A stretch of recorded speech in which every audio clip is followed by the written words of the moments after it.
செவ்வாய் கிரகத்தில் IT company கட்டப்படும், காத்துல கல்வீடு கட்டப்படும், அமெரிக்காவுக்கு ஒத்தடி பாதை போதப்படும், வீட்டுக்குள்ளே ஏரோப்ளேன் ஓட்டப்படும். இந்த மாதிரி அடிச்சு விடுவோமா? நம்ம சிஎம் அவர்கள் அடிச்சு விடுவாரு, அந்த மாதிரி அடிச்சு விடுவோமா?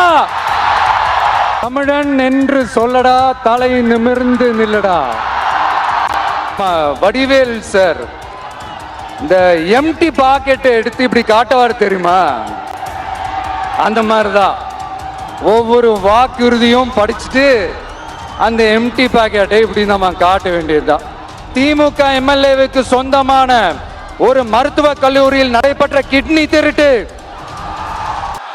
என் நெஞ்சில் குடியிருக்கும் உங்கள் அனைவருக்கும்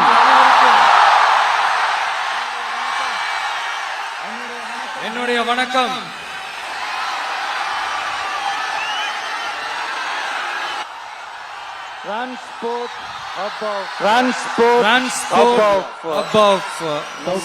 சவுத் இந்தியா நம்ம நாமக்கல் மாவட்டம்.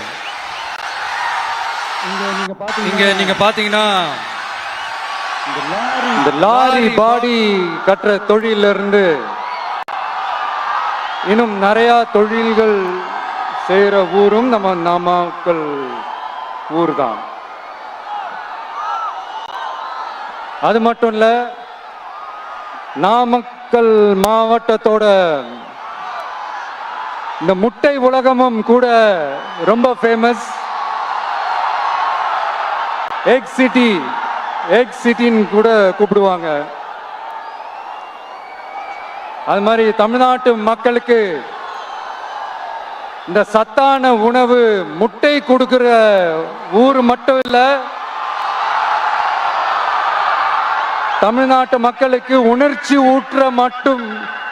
ஊற்ற மண்ணும் கூட. இதை நான் ஏன் சொல்றேன்னா, ரெண்டு வரிகள் சொன்னா உங்களுக்கு ஈஸியா கனெக்ட் ஆகும். தமிழன் என்று சொல்லடா, தலை நிமிர்ந்து நில்லடா. எப்படி? தமிழன் என்று சொல்லடா, தலை நிமிர்ந்து நில்லடா. இந்த நாடி நரம்பெல்லாம் ரத்தம் பாய்ச்சுற இந்த வரிகளை எழுதினது யார் தெரியும்ல? யார் எழுதுனா? விஜயகாந்த் சார் சொன்னாரு. ஆனா நம்ம அண்ணன் கேப்டன் அவர்களுக்கு மட்டும் இல்ல, நமக்கும் சேர்த்து எழுதின இந்த வரிகளை யார் எழுதினது தெரியல? நாமக்கல் மாவட்டத்தை சேர்ந்த மேகனூர்ல பிறந்த நாமக்கல் கவிஞர் திரு ராமலிங்கம் பிள்ளைதான், அவர்கள்தான். அடுத்து தமிழ்நாட்டு மக்களுக்கு இந்த இடஒதுக்கீடு உரிமையா வழங்கினதும் இதே நாமக்கல் மாவட்டத்தை சேர்ந்த திருச்செங்கோடு பகுதியில் இருக்கிற ஒருத்தர் தான்.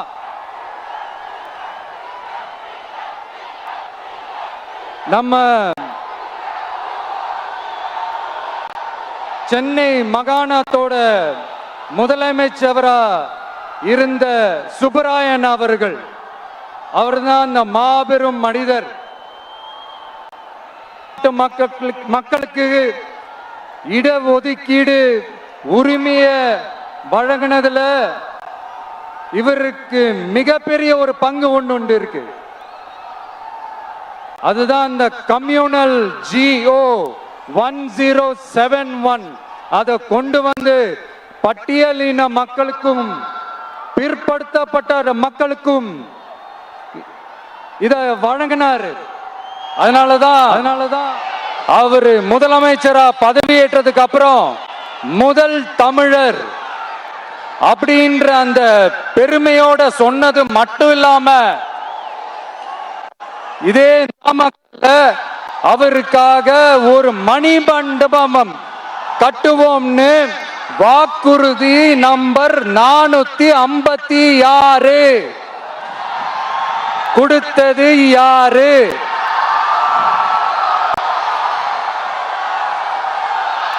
சொன்னாங்களே, செஞ்சாங்களா? அதாவது ஒரு படத்துல நம்ம வடிவேல் சார் இந்த எம்டி பாக்கெட்டை எடுத்து இப்படி காட்டுவார் தெரியுமா? அந்த மாதிரிதான் ஒவ்வொரு வாக்குறுதியும் படிச்சுட்டு அந்த எம்டி பாக்கெட்டை இப்படி நம்ம காட்ட வேண்டியதுதான். இப்ப நம்ம அந்த நாமக்கல் மாவட்டத்துல வாக்குறுதிகளா அது செய்வோம் இது செய்வோம்னு நிறைய சொன்னாங்களே, அதுல ஒரு சின்ன லிஸ்ட் மட்டும் இப்ப நம்ம பார்ப்போம். ஒவ்வொரு ஒன்றியத்திலும் தானிய சேமிப்பு கிடங்குகள் அமைக்கப்படும். இவை உலர் களங்களுடன் கூடிய கொள்முதல் நிலையங்களுடன் இணைக்கப்படும்.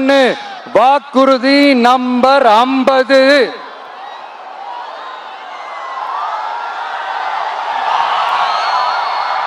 கொப்பரை தேங்காயை தமிழக அரசே கொள்முதல் செய்யும்.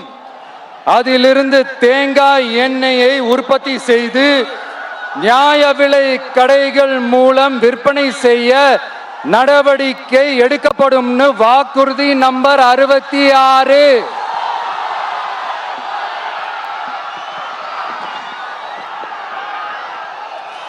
நியாய விலை கடைகளில் நாட்டு சர்க்கரை, வெல்லம் ஆகியவற்றை விநியோகம் செய்ய நடவடிக்கை எடுக்கப்படும். வாக்குறுதி நம்பர் 68.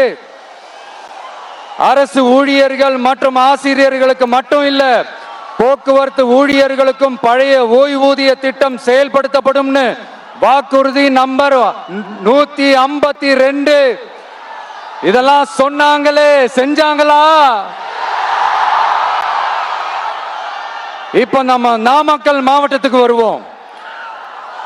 ஒரு நாளைக்கு 5 கோடி முட்டைகள் உற்பத்தி செய்யப்பட்டு உலகம் முழுவதும் ஏற்றுமதி ஆகிற இந்த நாமக்கல் மாவட்டத்தில் அந்த முட்டைகள் வீணாகாம பாதுகாப்பா வைக்க முட்டை சேமிப்பு கிடங்குகள் அமைக்கணும் அந்த கோரிக்கையும், பாக்டீரியா மற்றும் வைரலாஜிக்கல் பரிசோதனையை மேற்கொள்ள ஆராய்ச்சி மையம் அமைக்கணும்ன்ற கோரிக்கையும் பல ஆண்டுகளா இருக்கு. ஆனா அதை இதுவரைக்கும் ஆண்ட கட்சிகளும் சரி, இப்ப ஆளும் கட்சிகளும் சரி, அதை பத்தி கொஞ்சம் கூட யோசிக்கவே இல்லை.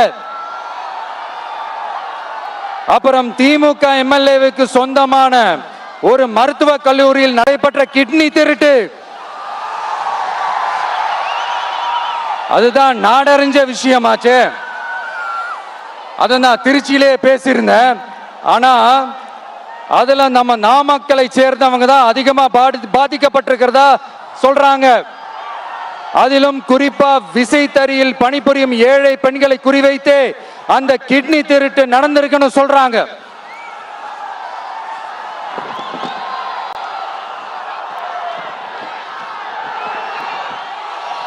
இதுல ஈடுபட்டவங்களை யாரா இருந்தாலும் நம்ம ஆட்சி அமைஞ்சதும் கடுமையாக தண்டிக்கப்படுவார்கள். இந்த கிட்னி திருட்டுக்கு ஆரம்பம் எங்க இருக்குன்னு பாத்தீங்கன்னா கந்துவட்டி கொடுமையில இருக்கு. அதாவது விசைத்தறி தொழிலாளர்களோட வாழ்க்கை தரத்தையும் பொருளாதாரத்தையும் இந்த ஏமாற்று மாடல் திமுக அரசு மேம்படுத்தாத காரணத்தால அவங்க கிட்னி விற்கிற அளவுக்கு தள்ளப்பட்டிருக்கிறாங்க. இது எவ்வளவு பெரிய ஒரு கொடுமை! விசை தொழிலாளர்களோட வாழ்க்கை தரத்தையும் பொருளாதாரத்தையும் மேம்படுத்த தேவையான தீர்வுகளை யோசிச்சு உறுதியா எங்க தேர்தல் அறிக்கையில சொல்வோம்.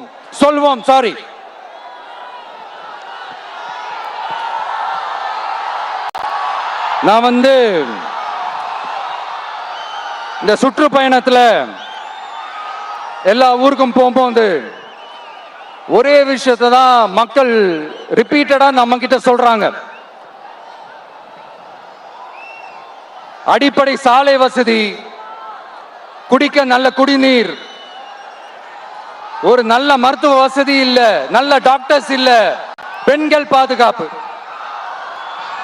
இதத்தான் அவங்க கேட்கிற இந்த அடிப்படை விஷயங்கள் அவங்க பெருசா எதுவுமே கேட்கறது இல்ல. என்னப்பா இந்த விஷயம் எங்க போனாலும் கேள்வியா கேட்கிறாரு.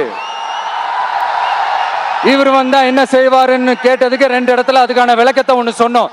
கல்வி, ரேஷன், மருத்துவம், குடிநீர், அடிப்படை சாலை வசதி, மின்சாரம், போக்குவரத்து, பெண்கள் பாதுகாப்பு, சட்டம் ஒழுங்குன்னு இந்த மாதிரி அடிப்படை விஷயங்கள்ல எந்த சமரசமும் இல்லாம கரெக்டா செய்யப்படும்னு சொன்னோம். இதைத்தானே எல்லாரும் சொன்னாங்க. அதே தான் இவரும் சொல்றாரு. இவர் என்ன புதுசா என்ன சொல்லிட்டாரு? புதுசா எதுவுமே சொல்லலையே.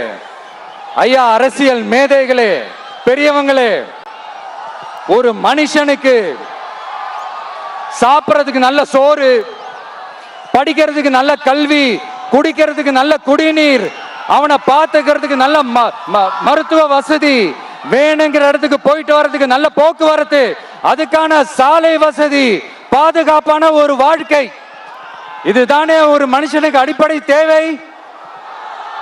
இன்னைக்கும் இது நம்ம எல்லாருக்கும் இது தேவைதானே. அப்புறம் அதை சரியா செய்வோம்னு சொல்றது தானே சரி.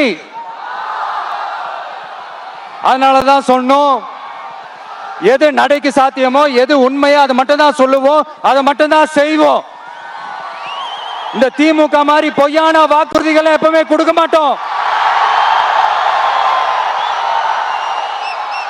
புதுசா சொல்லுங்க, புதுசா சொல்லுங்கன்னா என்னத்த சொல்றது எனக்கு புரியலையே. என்னத்த புதுசா சொல்றது?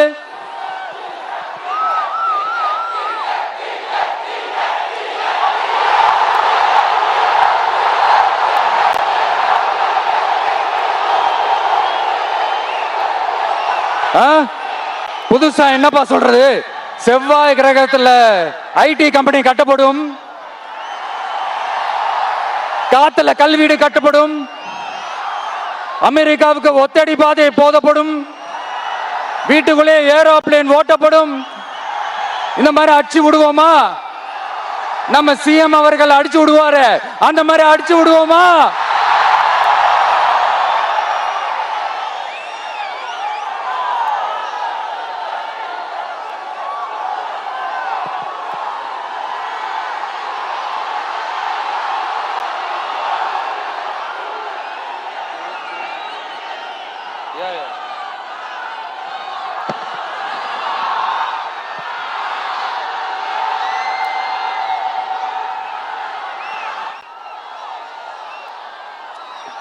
நான் ஏற்கனவே சொன்னதை தான் இங்க நான் திரும்பவும் சொல்றேன். ஒண்ணு, இந்த பாசிச பாஜக அரசோட எப்பவுமே நாங்க ஒத்து போக மாட்டோம். ஒண்ணு. ரெண்டாவது, இந்த திமுக அரசு மாதிரி அண்டர் கிரவுண்ட் டீலிங், மறைமுக உறவுக்காரர்களா இந்த பாஜகவோட எப்பவுமே நாம இருக்க மாட்டோம். 2. மூணாவது, மூச்சுக்கு 300 தடவை அம்மா அம்மா அம்மான்னு சொல்லிக்கிட்டு ஜெயலலிதா மேடம் சொன்ன அந்த விஷயத்தை டோட்டலா மறந்துட்டு ஒரு பொருந்தா கூட்டணியா ஒரு கூட்டணியை ஒண்ணு அமைச்சுக்கிட்டு கேட்டா தமிழ்நாட்டோட நலனுக்காக இந்த பாஜகவோட கூட்டணி வச்சிருக்கோம்னு சொல்லிக்கிறாங்களே, அவங்கள மாதிரியும் நாம இருக்க மாட்டோம். இல்ல, நான் தெரியாம தான் கேக்குறேன். இந்த பாஜக அரசு தமிழ்நாட்டுக்கு என்ன செஞ்சுட்டாங்க? நீட்டை ஒழிச்சிட்டாங்களா? கல்விக்கு தேவையான அந்த நிதியை முழுசா கொடுத்துட்டாங்களா? இல்ல தமிழ்நாட்டுக்கு தேவையான எல்லா விஷயங்களையும் தான் சரியா செஞ்சுட்டாங்களா? அப்புறம் எதுக்காக இந்த சந்தர்ப்பவாத கூட்டணின்னு நான் கேட்கல. புரட்சி தலைவர் எம்ஜிஆர் அவர்களோட உண்மையான தொண்டர்கள் அவங்க கேட்கிறாங்க. சரிப்பா, அவங்க கூட்டு பொரியல் அப்பளம்னு எதையாவது கிண்டிக்கிட்டோம், நமக்கு எதுக்கு? மக்களே, இன்னொரு முக்கியமான விஷயம், இத கவனமா கேளுங்க. அதிமுக பாஜக நேரடி ஒரு உறவுக்காரர்கள்னு எல்லாருக்குமே தெரியும். அவங்களோட கூட்டணி மேல மக்களுக்கு எந்த ஒரு நம்பிக்கையும் இல்லைன்னு எல்லாருக்குமே தெரியும். ஆனா அட் த சேம் டைம் இந்த திமுக குடும்பம் இந்த பாஜகவோட அண்டர் கிரவுண்ட் டீலிங், மறைமுக உறவுக்காரர்களா இருக்காங்கன்றது தயவு செஞ்சு மறந்துடாதீங்க. வரப்போற தேர்தல், அடுத்த வருஷம் வரப்போற தேர்தல் நீங்க திமுகவுக்கு ஓட்டு போட்டீங்கன்னா அது பாஜகவுக்கு ஓட்டு போட்ட மாதிரி.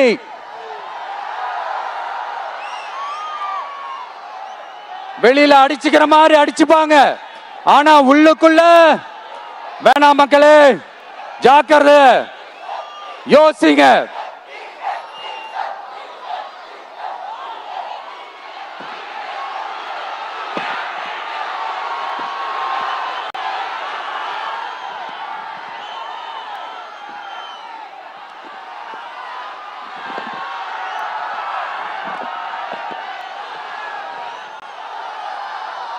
அதனாலதான் மறுபடியும் சொல்றேன், திரும்பவும் சொல்றேன், 2026 ஒன்னு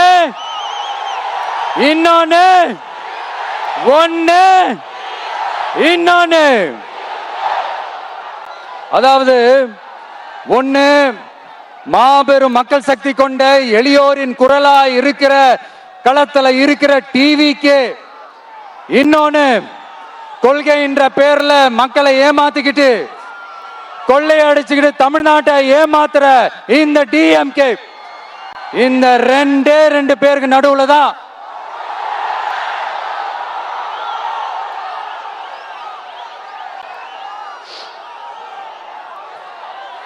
இப்படி ஒரு மோசமான ஒரு ஆட்சியை கொடுக்கறாங்களே.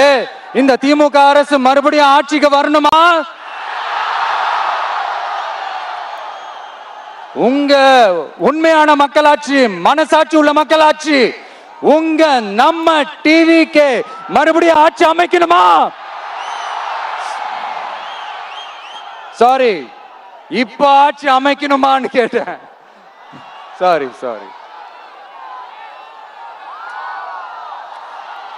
நண்பா, நண்பி, தோழா, தோழி,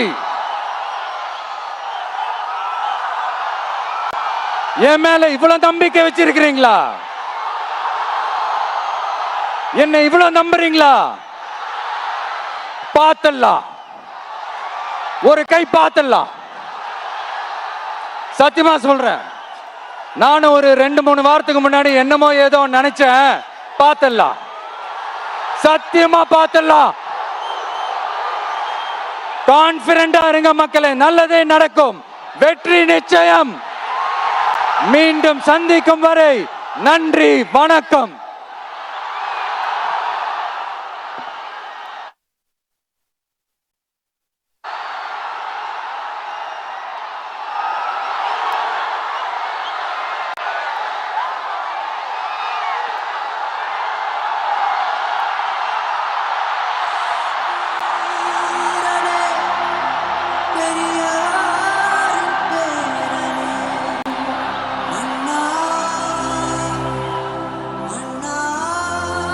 ஆரம்பத்தில் பேசும்போது மைக்கு, சாரி, எனக்கும் அந்த மைக்குக்கும் ஒரு மாதிரி ரொம்ப டிஃப்ரென்ஸா கேட்டுட்டு இருந்தது. அதனாலதான் கொஞ்சம் அந்த ரிதம் பிடிக்கிறதுக்கு கொஞ்சம் டைம் ஆயிடுச்சு. Okay, thank you so much.